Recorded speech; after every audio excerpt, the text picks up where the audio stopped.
So we're gonna crank it up today. It's gonna get hot. Hector, do you want to go ahead and get us started? Yeah, absolutely. Appreciate that, Al. That's great. As you mentioned, today we're going to shift a little bit of gears. We've talked a lot about leveraging KPIs to improve your business, but they had either an operations or a people theme. And so today we're going to shift gears a little bit. We're going to step into sales and marketing and how to grow that segment of your business by focusing on key specific items that are going to enable you to grow your revenue while maintaining retention, and your cost per acquisition are our focus points. So starting with that, let's go through customer acquisition, or known as a CAC, as the KPI. So you might think, what is a CAC? Has anybody heard of this before? What it is, it's your cost of acquisition, customer cost of acquisition. It tells you how much it costs your business to acquire each paying customer. So this includes everything that you spend on marketing and sales and everything that goes into it. So why is this important? You need to know what your customer's cost is, because let's take an example. Today, if you were to spend $10,000 in ads, in sales salaries, in tools, in online content, in marketing, and you're gaining $100 or 100 customers, if you divide the 10,000 by the 100, your cost of acquisition is $100 a customer. But if your revenue per customer is less than 100, then you know that you need to do something operationally different, because it's costing you more money to bring that customer in than what they're spending or generating in revenue. So this is very important for you to understand that KPI and start to really put some headwind in that. So what do we do to improve that CAC? For one, we could start by increasing our conversion rate and understanding how can we convert more people to lower that cost. So if we spent $10,000, similarly as we talked about earlier, but now we're gaining 200, 300 customers for the same price point of cost, now that CAC lowers, and therefore you can operate at a different price point. So understanding that can help also improve on how you focus on the customers by targeting those ones that are more qualified for what they're looking to spend at your business. And you may also, as another point to this on how to manage it and how to improve it, may strategize to go to a referral or partnership versus paid ads. So if you're starting out, or if you're new in your business, or maybe haven't hit your specific revenue targets, but you still need to acquire customers, that could be a very easy way that you can attract more customers through referrals. Willie, I know I always go to you after a talking point, and let's hear from you with how you went and looked at customer acquisition back at Willie's. Yeah, for us, it was where we were also finding out what the average shipments revenue was for us. And then we looked at what we were spending on the marketing side and salespeople and all that, and looked at what the cost would be. But then I think, Hector, you're going to also speak a little bit about the length of a customer, and that kind of comes into account. But then, yeah, there's certain things that we would do around that as well. Yeah, absolutely we will. And if we can go into our second slide, Willie, that ties in specifically into what would be our Mm. lifetime value. And so this is such an underused KPI in business today. And I know some of you are driving. By a show of hands, who's heard of the LTV? All right, Al, you have? Not many others. Okay, so what is the LTV? All right, this is the lifetime value. This means that the customer is going to spend in your business over the length of their time. So why is this important? Because the longer they stay, the more money they spend. And so this is critical for you to understand the length of that. And so this is why you might see contracts. You might see, we're going to tie you in a specific service agreement that's a 3-year, 5-year agreement, because now you know, okay, I can forecast that my revenue will be this amount based on this contract or this many contracts that I have in my portfolio. And not only that, but now it gives you an opportunity to add tie-ins like subscriptions or reoccurring add-ons for that same customer. You can also then bolt on what would be tie-ins like bundling. You've heard of like the cell phone companies and communication companies are very good at this. They'll sell you cable, but then they'll get you for internet and now home security and another thing, and it's always another tie-in. Why? Because they know that the more they bundle you, the longer you're going to stay sticky with that service provider. So the longer that you measure this underrated KPI and the more you understand it, the more it's going to give you that bang for your knowledge. And Willie, this is one that you did quite well. And so I'd like you to maybe share with us how you did this at Willie's. Yeah, one very specific thing that comes to mind is where we actually would give a little kickback on our customers that were long-term customers, where we would make it sticky by giving them like a 2% discount if they paid their invoice in 30 days. And so that was an add-on where and there were customers that really liked that if they could get a 2% kickback, where end of the year we would pay or credit their account for that amount.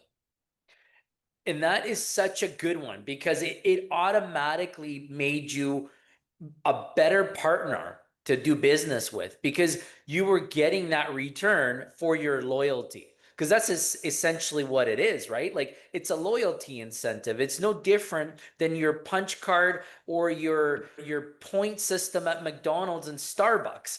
All they are loyalty points, right? You buy 10 coffees, get the 11th free. That's what it is. And so that's something that most organizations do not use in the small to medium size. You find them in larger organizations, which is why I said LTV is one of the most underused KPIs in business today. And it's an easy one to implement and track. And therefore, you'll know what is the potential, which could be churn. And it's coming up. Al, I saw you raise your hand. Let's hear it. We're going to break the norm and let's get some questions. I love it. Oh, I got to just start jotting down questions, but my curiosity is, so I'm looking at the last point on your slide, using LTV to guide pricing and retention. So my question for Willie is, Willie, in your example, and by the way, that was just so good, how you offered that incentive to a good long-term client. Did you actually ever see evidence that was an actual indicator to keeping a client, that it actually tied to significant retention? Yeah, I've seen it or heard it from them where other carriers would come in and want to get their business through cheaper rates and whatnot, and they would mention the kickback or yeah, the perks that they had with us where and I remember also another thing that we did was once a year we would come and barbecue there for their staff and their customers. So there were things like that got sticky with us where they didn't want to leave us. And in that one particular customer I'm just thinking about, I remember they did one year like 1.6 million in revenue with us, and they got a kickback of 32,000 on that 2%. So it was a decent amount of money that they got back. Jeez, I Thanks didn't for know it was that. 32,000. Yeah. Great lesson so far. This is fabulous. Yeah, no, that's really good, really. I think that was Yeah. one of the key pieces that made Willie's Trucking so successful, amongst them a lot of other things. But that loyalty and that lifetime value that we saw, it was so important in a very competitive space. Anybody in trucking, anybody in a service type of business will know how competitive it is. And I would really urge that you do not play the price game. Don't get into a price war because it's generally a race to the bottom. That's typically how it works, right? And so we always talk about service, quality as your key indicators to really differentiate yourself. But this was a specific one, right? Like let's leverage lifetime value as a key measurable in our business. And therefore, we're going to do things like loyalty programs, kickbacks, incentives to keep you here and not necessarily have to drop the rate.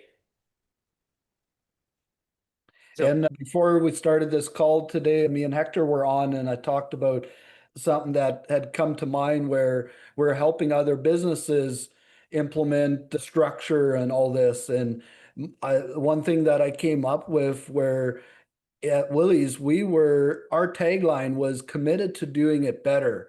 And what that really meant to me was we were committed to making our business better for ourselves, for our employees, and for our customers. And I think that's the important piece. If you are committed and focused on making it better for everyone, that's when you come up with creative ideas. yeah, absolutely. And it talks about the next slide, which is we talked about retention, we talked about how to keep them, but then what is the conversion from a sales funnel to closing them? Who in sales or who in your current roles is tasked with measuring conversion rate? Not a lot. These are KPIs that generally go unheard of. And it's because they are like the quiet ones. Everybody looks at revenue. Everybody's looking at top line revenue.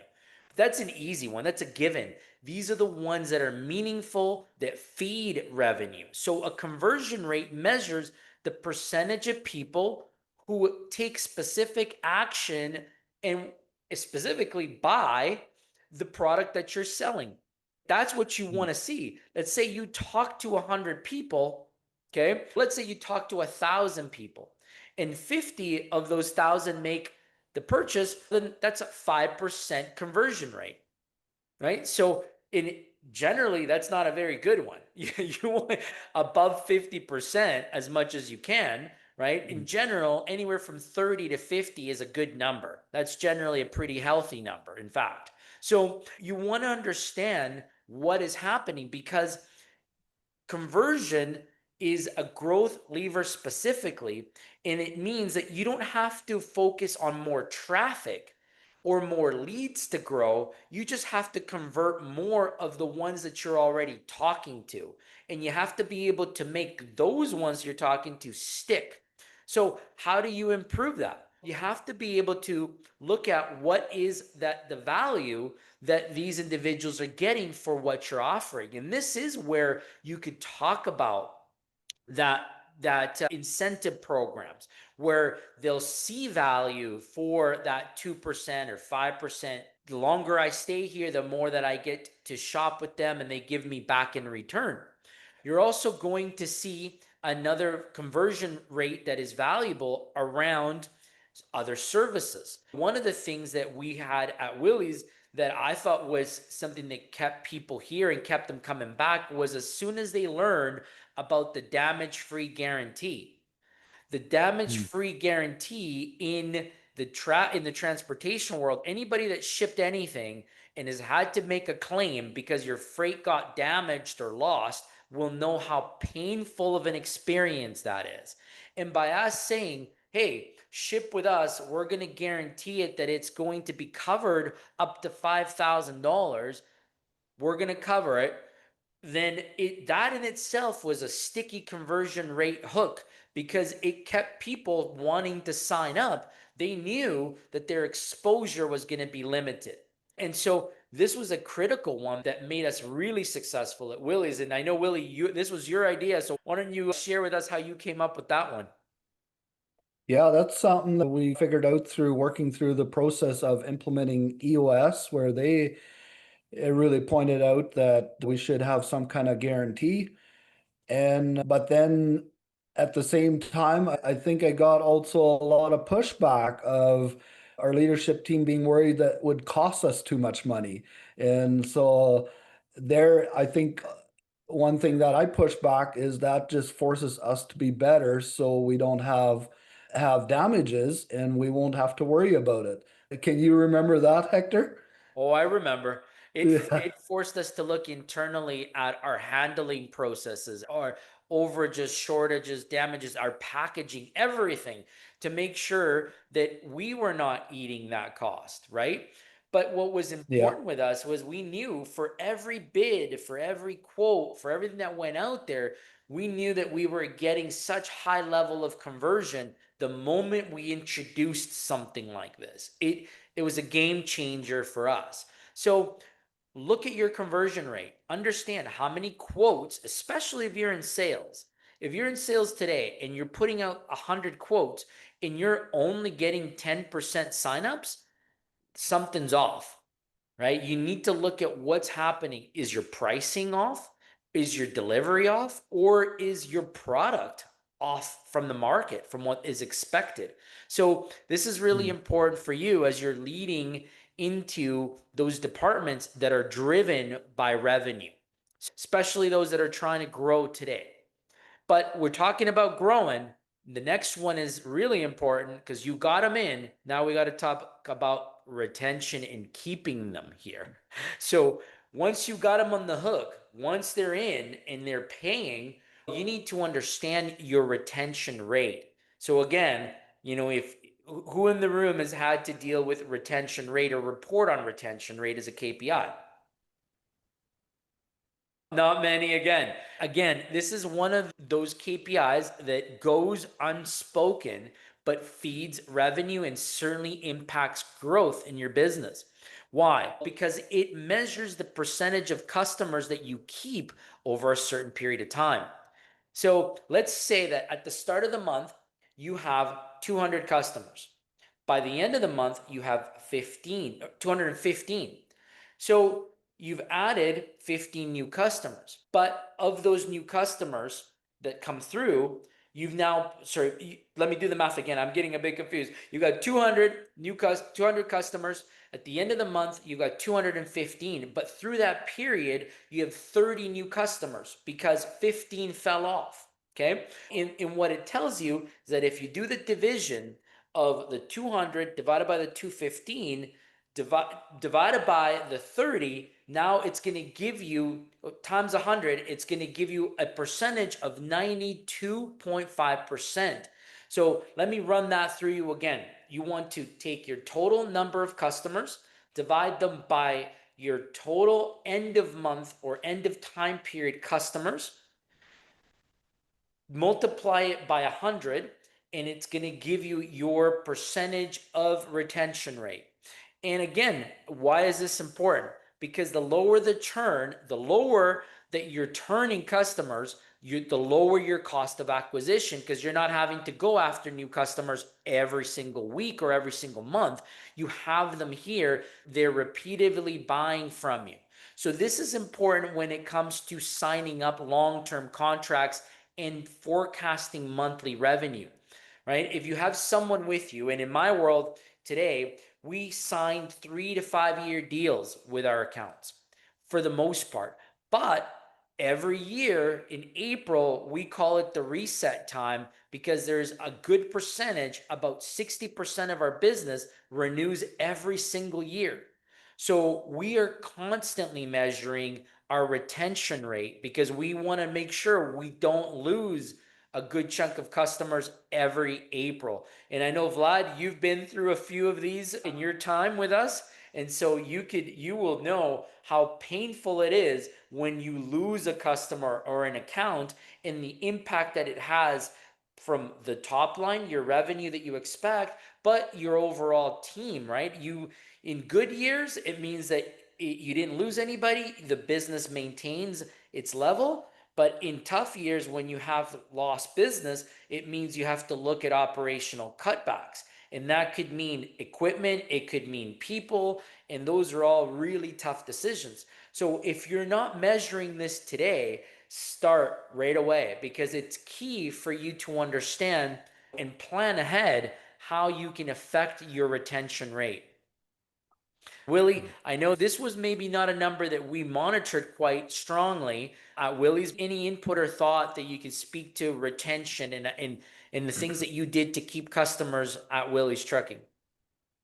Yeah, I think just we had a really good follow-up process where we would even send out follow-up emails once a year where we would let them know certain numbers that they had done business with us. And I remember so many customers coming back that they were surprised a lot of times about the numbers and they just liked that kind of info. So I think, and then it also gave us the opportunity to say, yeah, is there anything else that we can do better?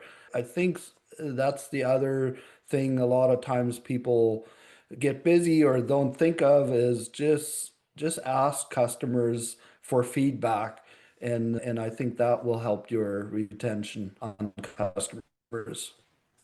Absolutely. And it's important to know what's value to them, right? That's the key Yeah. component to retention. Understand your market, because you may think that it's service, but you might be with a customer that it's all about price. So therefore, position it that it makes sense for that person. Get creative. If price is the issue that's important, provide a la carte pricing. Make sure that you are able to say, we can be cheap, but you get these services. For more money, you get these services, and expand the list. Which one would you like to choose? And so now price is no longer the option for them to back out on.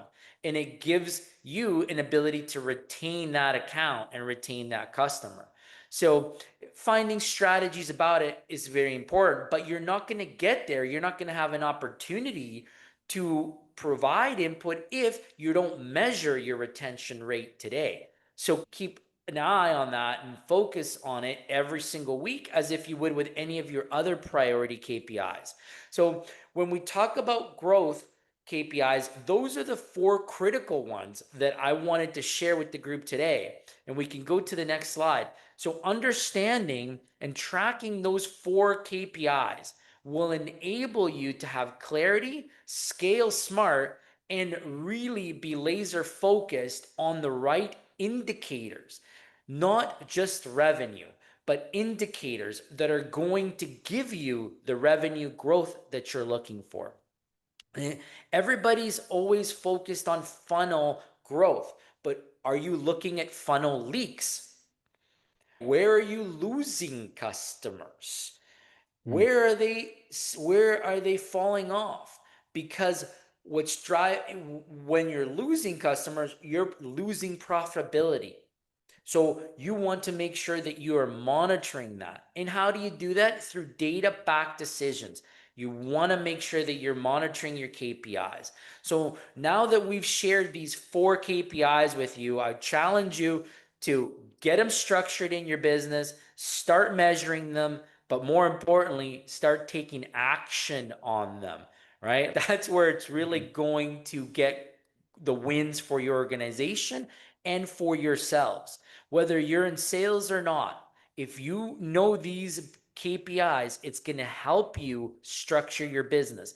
I'm an operations guy, but I know if our retention rate sucks, that means that my operations team is going to be going up and down like a yo-yo every single year. So I need to know that. So if you're wearing an ops hat today, don't assume that because these are sales KPIs, they're not important to you. They're just as important as your ops KPIs. So with that, I'll open it up to questions and some feedback from the group here. Man, Hector, that was excellent. I just can't help but think there's not very many of us on the call tonight, but anytime throughout the lesson so far today, when you asked us, it really wasn't by a show of hands, but you asked how many people have heard of this and how many on the call have heard of that and how many are familiar with implementing this. None of us really put our hands up much at all today. So that kind of really tells me that this is a superb lesson, a really great lesson that we need to learn and we need to know, and then we need to begin to figure out how to implement to make positive changes in our businesses. It also tells me that maybe we got a lot of questions questions for today, and I'd love for us to ask those questions and get Hector to hot seat coach you right in the moment on how maybe this could be implemented in your business. But it also is a good indicator for us guys that maybe this is a really great lesson for us to jump into the community platform later in the week and complete this course. Who's got some questions and who's got some comments? And let us know what challenges you have as well. The boys will hot seat coach you right in the moment. It's good value. Yeah, absolutely. Looking forward to it. Thanks, Alan. I appreciate that. It's certainly really, for me, important that we share tools and strategies that are not the norm. We're not going to come tell you how to sell. You're already good at selling. That's why those of you that are here are sales managers or leading a sales department. We're going to show you and coach you on the tools that most people are not talking about, but they're the indicators that actually drive those results. So that's the messaging here behind these KPIs. So I'd love to hear some questions. Who would like to go first?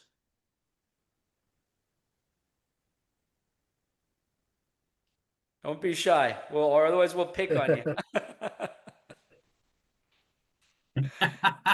Andrew, I know you're Three, two, Oh, one. Vlad, there you Vlad, go. you got a question? No, it's I Andrew's just have a next. Andrew's in the comment. pipeline.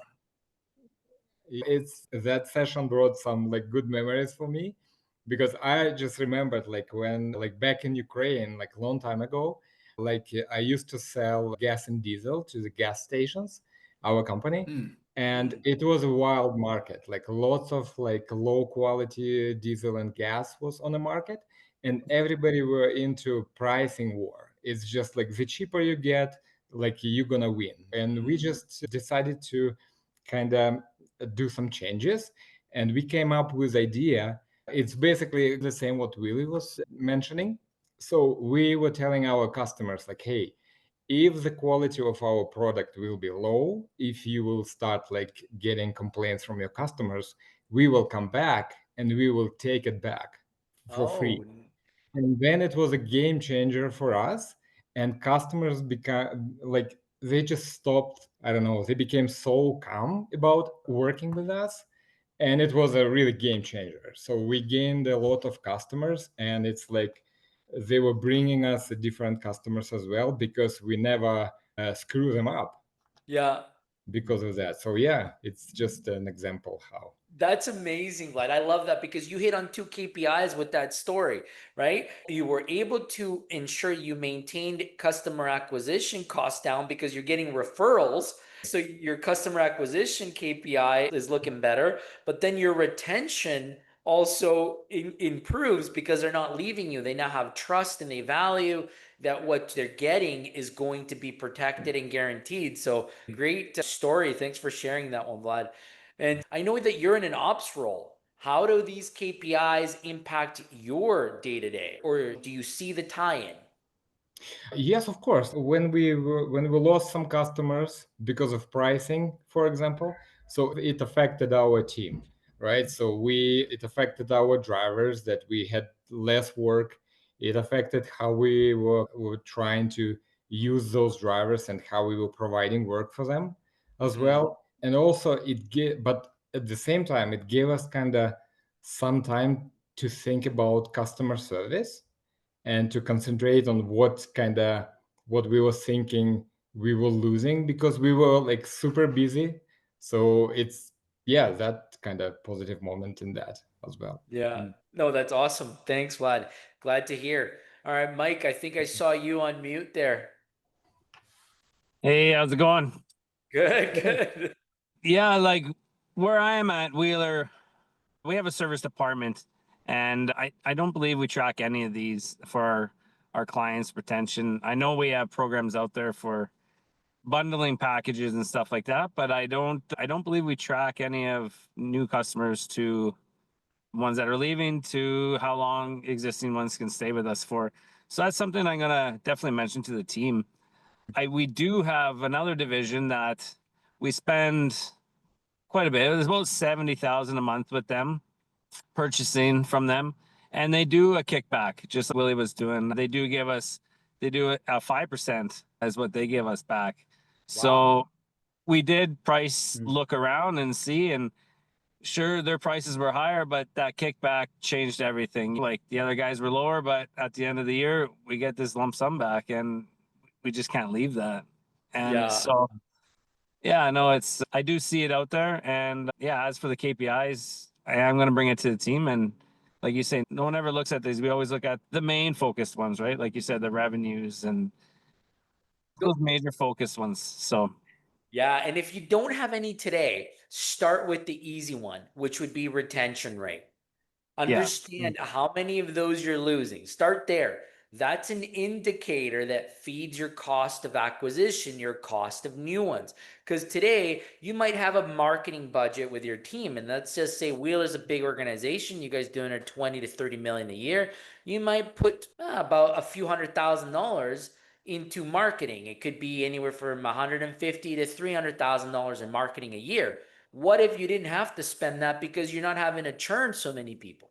Because now you're exactly. keeping them, right? Yeah. So that's the KPI I would implement like within a week at your business. I'd say, guys, let's start tracking what our churn is. How many of our people are staying and who's going, right? And that will start to feed a lot of the other ones that we talked about, because then you could talk about lifetime values. So how many of these are in service agreements of the ones that we have?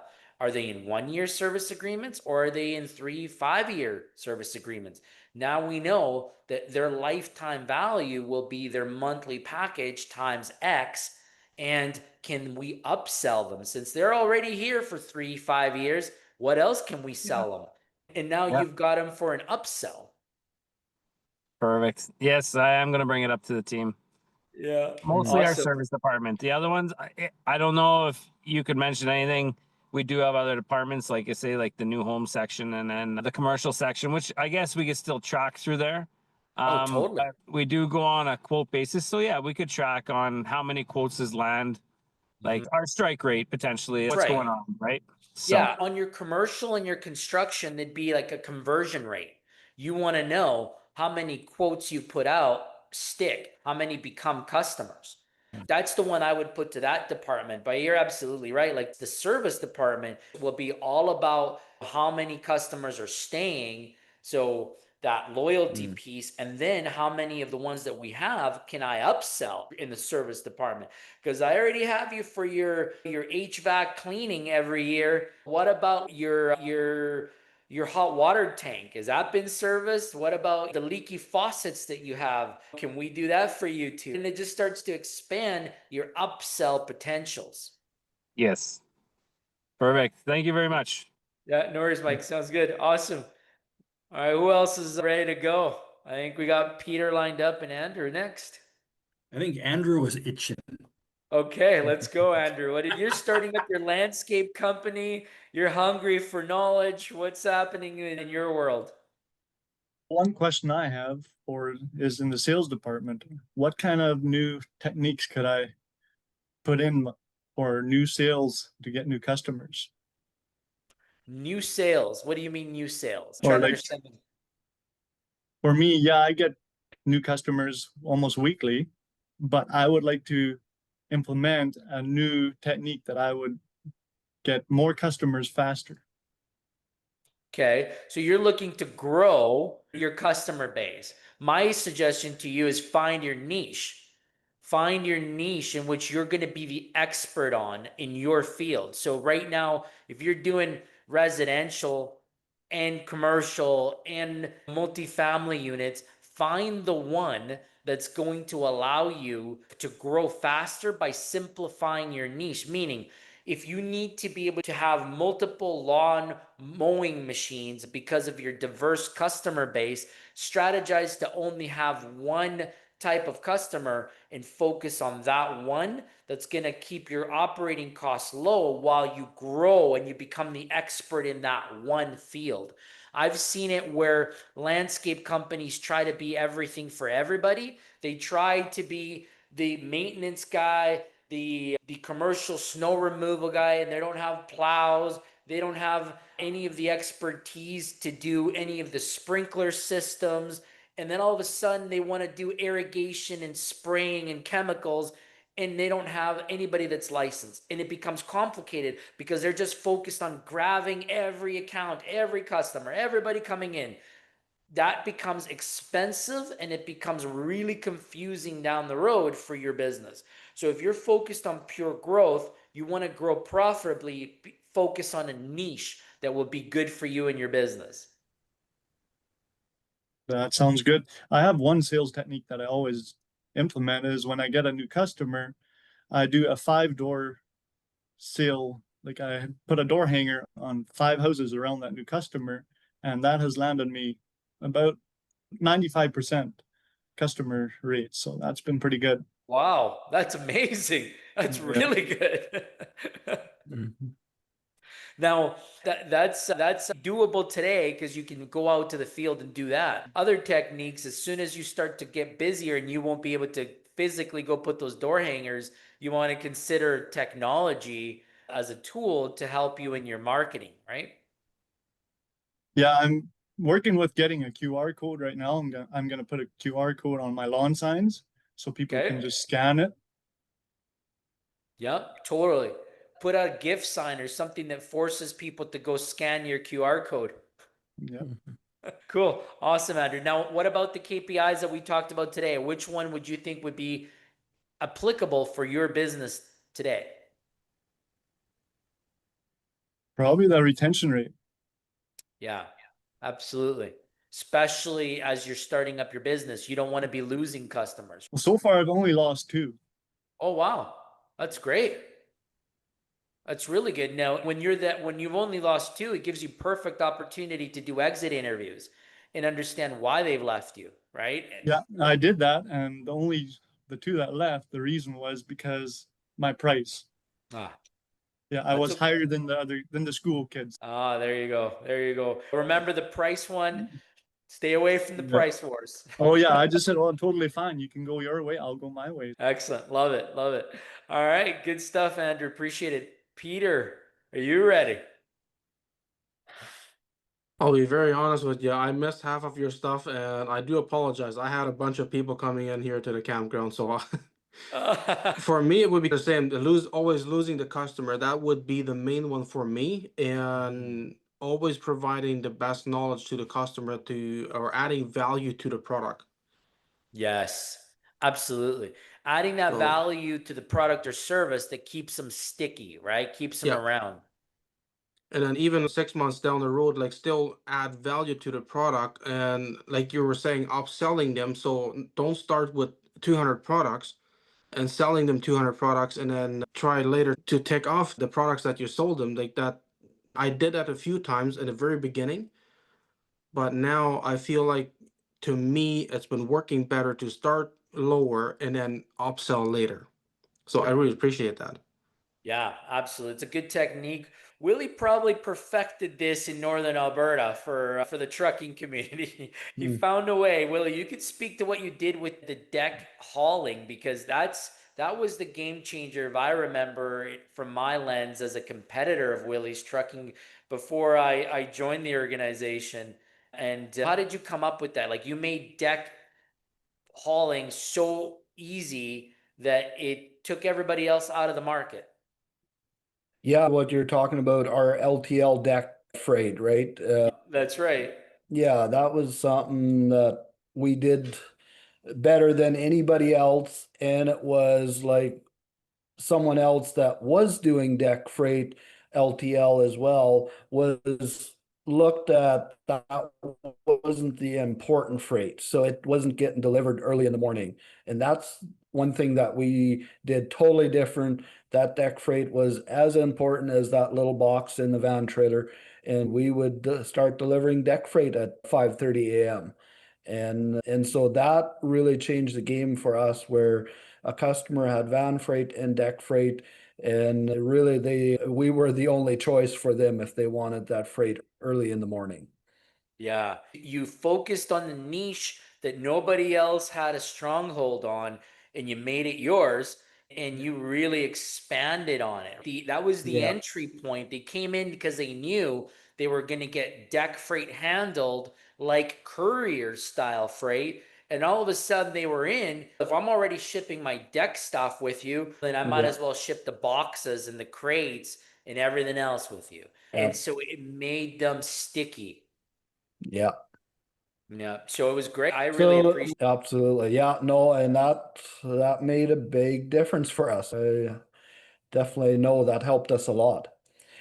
I was thinking as you were going through these KPIs, and I was thinking on how does this look for a dealer? Let's say I was involved in a trailer dealership, in a Bobcat dealership. How do you track your customers through a dealership? Yeah, through a dealership would be that lifetime value, right? You buy them, you sell them the one machinery, but have you sold them a maintenance package, right? Once you Mhm. sell them the maintenance package, now you've got them coming in through cycles of maintenance and always being able to upsell them.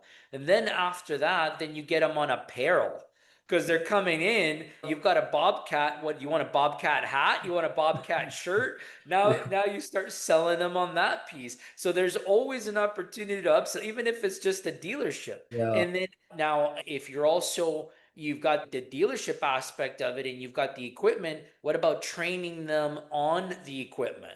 Like there's training portfolios or training classes that you could have them come in and learn more about the equipment that they're about to use from a safety standpoint, right? So that's another upsell. That's how I would position it if I was running a dealership. I'd look at all the touch points and want to make sure they're paying for at least 3 every time they come in the door. Yeah, it makes total sense. And thinking if we sell a trailer 5 years down the road, they probably want to upgrade that trailer. So you have to put all those touch points in setting that up. So you're making sure you're following up, right? Yeah, absolutely. You want to make sure that you do all of that stuff, right? So, yeah, Yeah. it's important. Like all those things are critical to understand it. So, have a wider view. It's not just the one item that you're offering or the one service.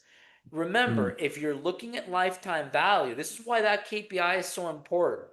Most people don't see it, and that's how they miss it. But the lifetime value of the customer lets you do additional revenue streams. So learn to apply it, learn to engage in that and measure it so that you could see I didn't just get them for one sale, I got them for 5 years. And through those 5 years, I upsold them this many times. Yeah. Very Yeah. good.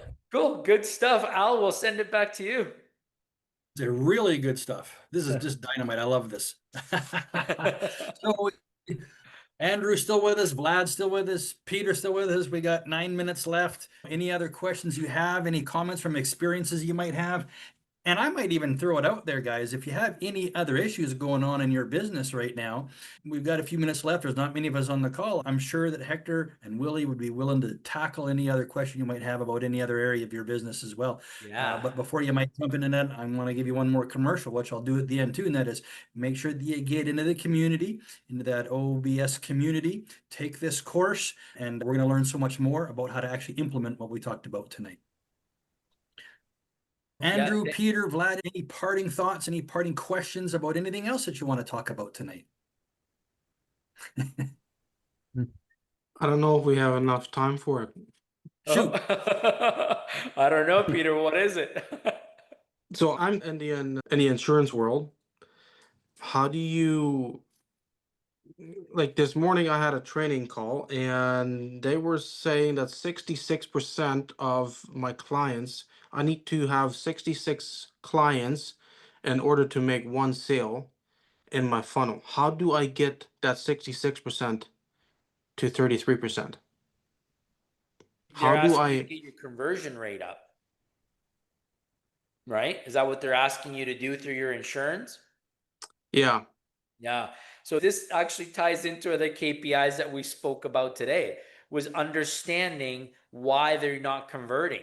So if your conversion rate, as we talked about today, is low, then you need to know why. Why is it low? Is it that you are focused on the wrong type of customer, right? If you're selling insurance, and I'm just going to throw it out there, yeah, life insurance, but your marketing material doesn't speak to life insurance, it just says generic or general insurance, are you capturing the right audience with your marketing materials? As an example, I don't know, but Yeah. that could be why you're not getting the right interest in the start. And then are you able to close them once they come through your funnel? Because they're not in it for just general insurance. They might want specific life insurance that has cash back or that you could loan against, right? But they don't want, or they may just want term insurance. So you might need to be specific about your marketing so you get the right people in your sales funnel.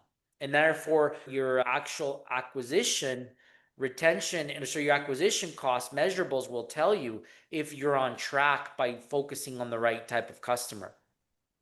Yeah. So you were saying something about the wrong people. How do I know if I focus too much on the wrong people? Because they're not signing up. Yeah. Those are the wrong ones. The right ones sign up. Yeah. I appreciate that, Hector. And Thank you. Yeah. And Peter, the one thing that comes to mind for me is maybe you have to work on your closing skills and being able to close a deal better. Yeah, you're gonna have to teach me that, Willie.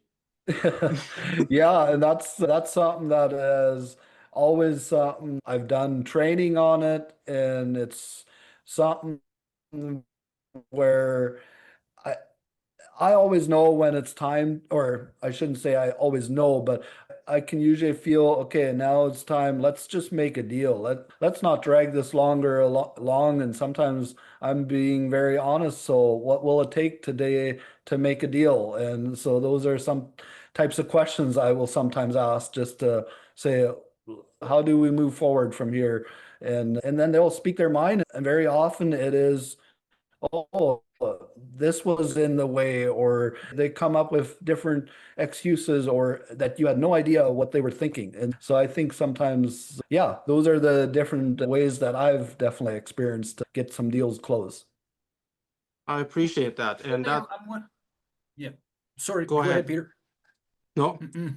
I was just You- I was gonna say that's very valuable because I'm not one of those guys that likes to push people, but I don't have a filter in front of my mouth. So I will very often ask the question that I shouldn't ask. So that gets me into trouble sometimes. No.